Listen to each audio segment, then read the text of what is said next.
So firstly, thank you all for joining us, and really delighted to be able to be talking about investment here in the region.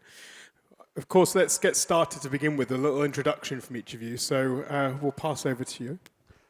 Hello, everyone. So my name is Mohamed Siam. I am the COO for Trofi.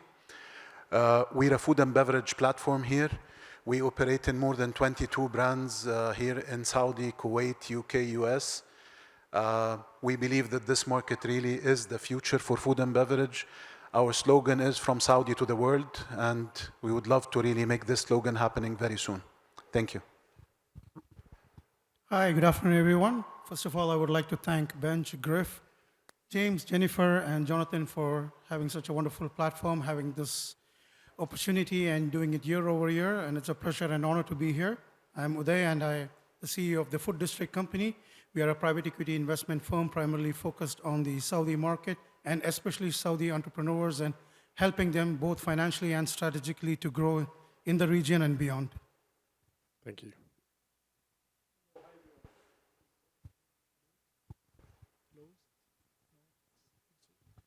Good, I can.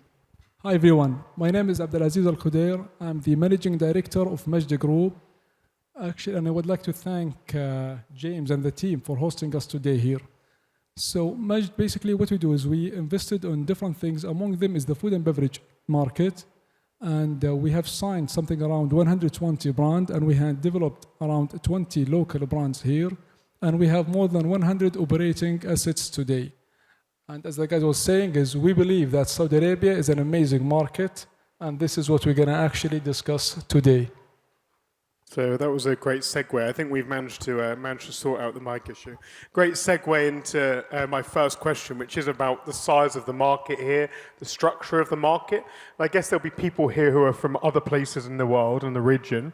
And it would be useful just to get to grips with you guys, size, structure, and what's at play here. Okay, the size of the market is around $25 billion. It is growing with a CAGR of around 6.3%, so growth is really very good. From a sector point of view, we're talking about around 17 billion in the dine-in and around 8 billion in delivery. The watch out is delivery is moving much faster and growing even much faster than brick and mortar. And with the financials of the delivery, people need to watch out about how to manage it in the right way to make sure that the bottom line for these type of growth is really maintained and managed in a very good way. I think to add to it, the beauty is that the Riyadh market alone is bigger than the rest of the GCC markets, Oman, Qatar, Bahrain, Kuwait combined. So we are looking at a population just within Riyadh and looking at the Eastern Province, Western Province, and the Tier 2 cities.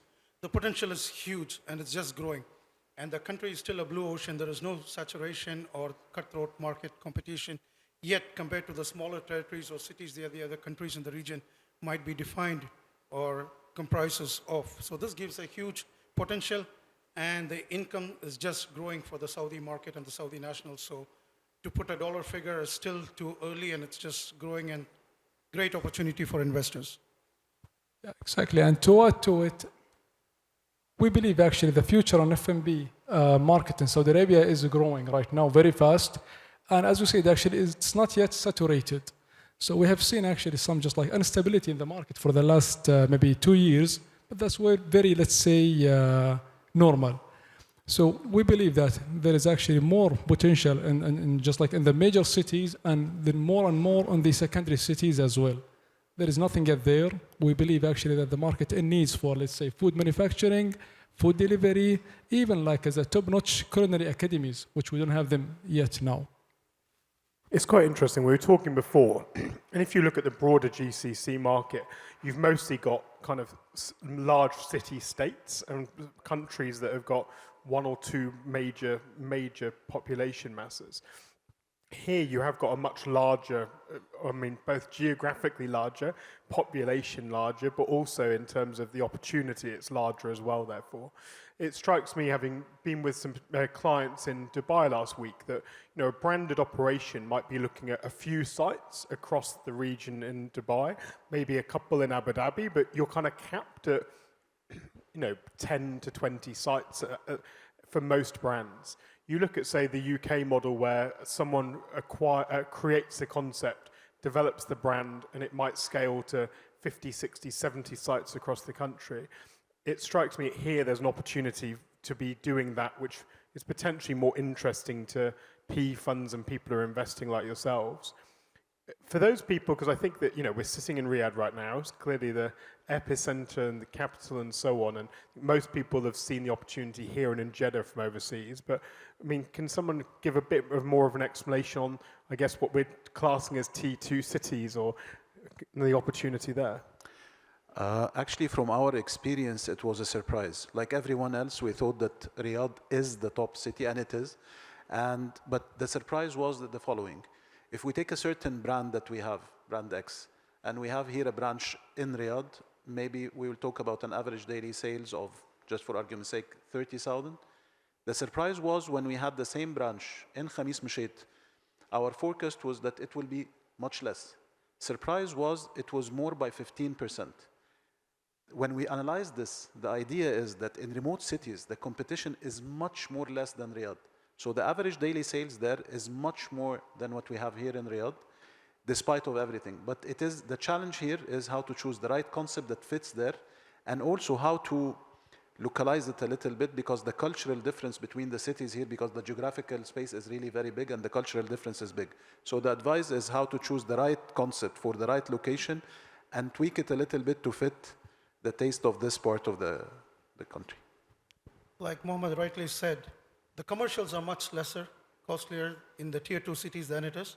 The other advantage we find are the local citizens are much more willing to work in the F&B sector, and local talent is much more easily available, and they are accountable and hold themselves responsible for the tasks they are given. Given that today there are social media platforms, they are aware of the trends that's going on globally, not just in Riyadh or Jeddah or Eastern Province. They are aware of trends in UK. So to enter a market in the tier 2 city, and like you said, it's not saturated yet, and to grab the captive audience and cater to them is much easier than it was before, because they are also willing to adapt to the new flavors, new trends, and be flexible in experimenting in the cuisines as well. And the opportunity actually is not only in just maybe opening a new branches or venues. When you look at it, like we are looking at it right now, like as a F&B operators, but when you look at like the suppliers, there is a huge shortage in the most of those secondary cities to have something like as a logistic hub. So the suppliers actually, they do have a good opportunities there to expand. And then even when you look at something like, let's say, the food manufacturing, I believe we still actually need so many food manufacturing, just like, let's say, to reach the stabilization here. So there is a few things within the F&B segments which more than only opening restaurants, and we moved right now toward that one. Like we discovered during COVID, once actually we lost so many of the skilled people. What happened actually after COVID? We struggled to replace them or to recruit. So we started right now to build the first top-notch culinary academy in Saudi Arabia to help the market to reach the, let's say, the right stability. So I think food industry is even more bigger than only opening restaurants and cafes, and it will take more and more in the next few years. Well, I was really fascinated in how many brands that you said that you're working with, and obviously the site numbers are catching up with the brands. That's quite a unique strategy. I mean, it's quite different from what a lot of other people have done. Can you give us an overview of your strategy and how you've approached entering this space? So when we started actually at the beginning a few years ago, this was about 6 years ago, we started to discover that everyone is going toward the fine dining segment, and a few of them is going only to the QSR. There was actually a shortfall within the mid and the casual dining. So we started to bring, let's say, like as a 20% on the fine dining, something around, let's say, 40% on the low end, and the rest on the casual dining.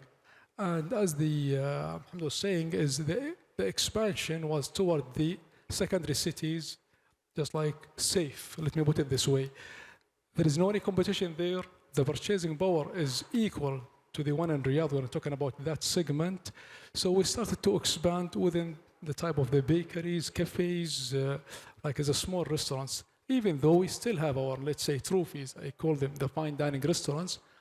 But again, yeah, when we started, it was just to fill the mid-market more than looking at the fine dining segment only. And in terms of that strategy of investing throughout the levels, where are you seeing the greatest returns as an investor? So let's say the less risk usually on the QSR or the mid. The fine dining, I'm not going to say it's risky, but it needs some sort of, let's say, purchasing power, some positioning, some certain developments to be in them. But again, you cannot take today something like as a Michelin star restaurants to, let's say, a secondary city. It's not yet. You can maybe you can do it in the next 4 to 5 years, but not today. But you can just take any of the mid-market restaurants or casual dining, put it there, and it will work even better than Riyadh. Yeah. And what's been your biggest success in that QSR space? As names, you know, or segments. As a name. If I'm allowed to say, actually, I can say Kova from LVMH. This was one of the best performing venues we had. Even we were very surprised with the EBITDA there. And then we had another one which was very strange, actually. It was the TVM. It's only like as a non-alcohol distillery. So we got the brand, and we were very surprised that, you know, like Saudis and actually even like as non-Saudis, all of them, they went actually, the demand was extremely high on that type of, let me call them mood poster drinks. Let me put it this way, yeah. Awesome, thank you. Moving to your Uday, can you tell us a little bit about what you're investing in and the strategy that you're taking in the market? I think our strategy is pretty much similar to what Mr. Abdulaziz mentioned. We are across all levels, both in QSR, casual, upscale, casual. We will definitely be looking at fine dining at a later stage because, like you mentioned, it is a niche market. It is not scalable. We are a pure PE firm with a clear exit horizon, and capital is easily available in this market. It's strategic partnership that entrepreneurs need and how to direct them. And as long as they are ambitious and aligned with this, we help them strategically grow and not limited to the tier 1 cities. Tier 2 cities has a lot of potential. If the food is the same segment, similar to QSR or upscale casual or fast casual, the purchasing power is there and they do want to spend. It's about how can people, the entrepreneurs, structure themselves to duplicate their business. So duplicating is the challenge that they are facing. They are able to open multiple locations, but how do they control them? How do they structure them, standardize them? How is the growth? How do they handle turnover? How do they do their supply chain management? The commercials, the bottom lines, the P&Ls. This is where they sometimes struggle to understand and prioritize, including cash flows. So there are a lot of strategic aspects within the whole business model that where we come to help them and help them specifically identify their bottlenecks, pain points, and direct them in the direction of growth. And can you give some examples on how you've done that and with who? Yes, we have currently invested in a brand called Shawarma Hilal. We have done with Salmon and Figs in Jeddah. There's another company called Food Junction. So these are between the QSR, upscale casual, cloud concepts. We are diversified. We even have a local concept called Farij bin Al-Kul in Al-Asa. So talking about tier 2 cities, we are there with our brands in Al-Asa, Qasim, in Jazan, Taif. So all of these tier 2 cities, we are seeing the potential. We are seeing the cost of operations. CapEx is much lesser than the tier 1 cities. And the workforce, the talent is what is surprising, the talent pool, to utilize the local talent pool and use those resources are much easier than it is, or less challenging than in the tier 1 cities. And I guess same question to you, Mohamed. Can you give us some examples of what you've invested in and where you've seen some success? Our strategy is a little bit different, and if I divided it into two things, where to play, how to win.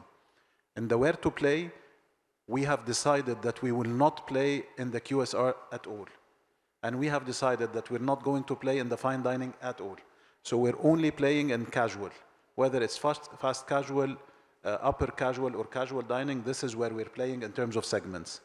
In terms of countries, we have defined as well that Saudi is our home turf, but also we're playing in Kuwait. And for us, Kuwait is some sort of an R&D lab, because also Kuwait in the GCC market is one of the most advanced market when it comes to this. Also, we have decided that we're playing in the UK because, okay, London is one of the food capitals in the world, and we would love to have our hands on top of the trend that is happening globally. And we're also in USA, and this is a decision because we think that USA, or not we think, we know that USA is the biggest market in terms of size, growth, and potential in the future as well. So this is for us where to play in terms of strategy. How to win for us is built on three main factors. It is the customer experience, which is the most important thing that we look at, and this is the most important. It is the brand creation and or the concept creation, if I might say in a better word, and this is very important for us. So we do not acquire brands, we do not go for franchising, we go for homegrown brands that we do. And the third thing is digital enablement to make sure that this is scalable in a way. And all of this summarized, how to win and where to play, is based on how to make sure that we can scale our business. This is the most important thing. One of the examples is Chestnut Bakery. And it was a very strange, or it's a different strategy, I might say. We knew that our home turf is Saudi. However, we opened our first 2 locations in London. So we started in London with Chestnut in 2 locations. Then we started in Riyadh. This gave us a huge push in terms of marketing, in terms of perception, positioning, from a brand equity as well, without the need to invest that much on marketing in order to build it. So this was an example of how our strategy in terms of where to play, how to win worked as well. Amazing, thank you. Obviously, with an investor's hat on, you always want to win, right? So it's always about the upside. But is anyone willing to share some examples where you see things haven't worked, or you have to pivot or change tack to get something to work? Absolutely.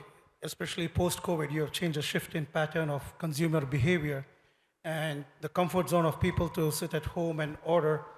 And you don't necessarily need to go and dine out to a restaurant if the ambience isn't there. If it's just a regular food, why not have the aggregators deliver it to your home? Reduces your overall expenses and gives you the same food experience, as long as there are certain foods that can be delivered and the quality is not lost, certain you can. So that's how you decide what to do. So this has changed the pattern on the size of units. Earlier, especially the Saudi market, most of the units needed to be large enough to accommodate the volumes, to give you the right turnover, to generate the bottom line that you're looking at. Today, I just need the kitchen space to be able to produce that same volume. I don't need that dining space anymore. One of the shifts we have seen is in the play areas. A lot of the restaurants, different brands, they have reduced their play areas because the Generation Alpha is no more into actual physical playgrounds. They're mostly on their tabs, digital platforms, gaming. So this shift in consumer behavior patterns have made us pivot in terms of the real estate size, what is our spend on the back of the house to optimize your output to ensure that the same revenues are generated with shorter space, and also the reach. Earlier, the connectivity to the consumer was through a different BTL or an ATL line. Today, it has to be social media, it has to be engaging, it has to be through various social media channels. So you cannot neglect what is influential in the market. And fortunately or unfortunately, influencers decide the trend of what certain people eat. They follow the influencers that they're following, and a certain particular influencer is there asking them to support, or they themselves are promoting a certain type of cuisine. You will see the shift in that. So you have to be within the market and learn to prevent, and change is the only thing that's constant. It's very sad to think that people are on pads rather than in playgrounds, right? Surely that we're going the wrong direction, surely. But we won't dwell on that. I'm very, very interested in I guess the kind of broader support, because you're all working with entrepreneurs as well as brands. If someone's sitting in the audience as an entrepreneur, where do you think the biggest challenge in the entrepreneurial journey comes from, and what advice would you give people sitting here? I think the first advice would be that you need to be aligned with your investor. If your vision and the investor's vision is not aligned, you're not going to go any further. As long as that alignment is there, then the strategic relationship can start. Capital is not the issue. I always tell the entrepreneur, if it's not one investor, you'll get it from another. But if you don't have the right partner who will take you where you want to go, and they don't believe in you, you're not going to go anywhere. So you rather be better off without an investor than just seeking somebody for the sake of a little bit of capital and killing your dreams? In my opinion, the biggest challenge is the concept or the brand itself. Everyone or an entrepreneur thinks that the tough thing is to come with the concept. Yes, it is tough, but now with the Gen Z and the millennials, they get bored very easily. So the idea is not just to create a concept, it's to have in mind from day one, what is the roadmap, what are the passes, what is the phases that you're going to go for to evolve your concept or brand and to make it alive with either a very strong calendar, menu re-engineering, a way that you're reinventing your brand every 1 or 2 years, and it is that fast. I'm coming originally from fast-moving consumer goods. I was not an F&B guy. I thought that fast-moving consumer goods is very fast. F&B is much faster than this. And this is the biggest challenge, how to make sure that your concept will live for long. Because right now, I can see that a brand life cycle could be 1 year and that's it in food and beverage. If it is not planned from the first day that you invented the concept, that it's flexible enough, it's stretchable enough to go for more horizons and better things, and fits more than one destination to be scalable. And this is the main challenge.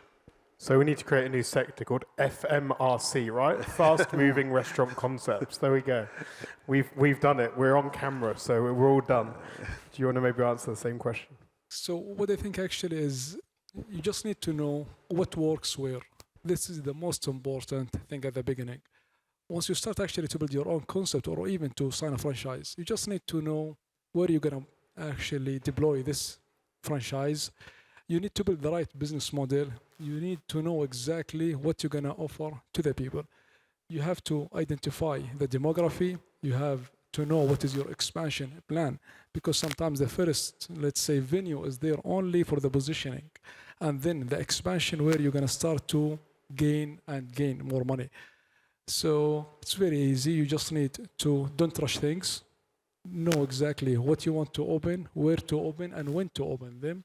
And as just like Mr. Uday and Mr. Mohamed was saying, is the menu engineering, realization of the concepts, building the right team, having the right, just like offline, online, media buying, social media, all those type of things. It will come later, but you need to put the right concept in the right place. To build on easy as that, right? Yeah. Sorry, yeah. Easy as that. Yeah, but to build on this point as well for the entrepreneurs, there is an important advice. Differentiate between passion and emotions. Be passionate about your brand, but don't fall in love with it that you don't see what is it exactly about. Because sometimes people get so emotional about it that they get blinded and they don't see what's happening really. And the cure for this is really listen to the customer. And don't listen to the customer on like annual basis or weekly basis, it's on daily basis. So also out of experience, I can share with you, we started the customer experience methodology. We started to look at NPS on monthly basis. Then we found this is a lot. We started to look at it on weekly basis. It's not enough. Now we're looking at it on daily basis. And the voice of the customer is very important, how to take it, how to utilize it, and how to take the actions very fast. Consumers really take it with huge pride that they are part of what you're doing. And here in Saudi specifically, consumers became extremely demanding because they are very well exposed. They travel all over the world. They know so many things. They have seen it all. So really, the consumer here, it is very difficult. And if you can win in Saudi, my point of view, you can win in so many parts of the world.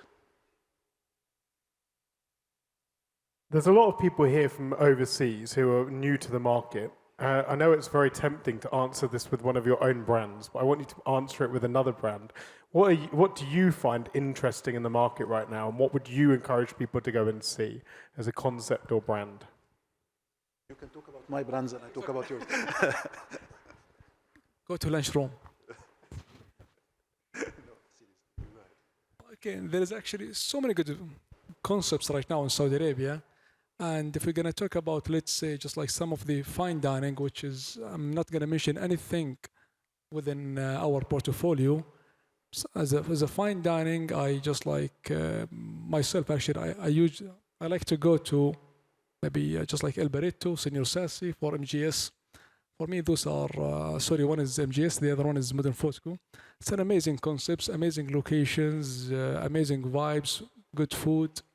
So, and when it comes to the casual dining, it's not just because of the guys that are here, but I think lunchroom is an amazing example. Yeah.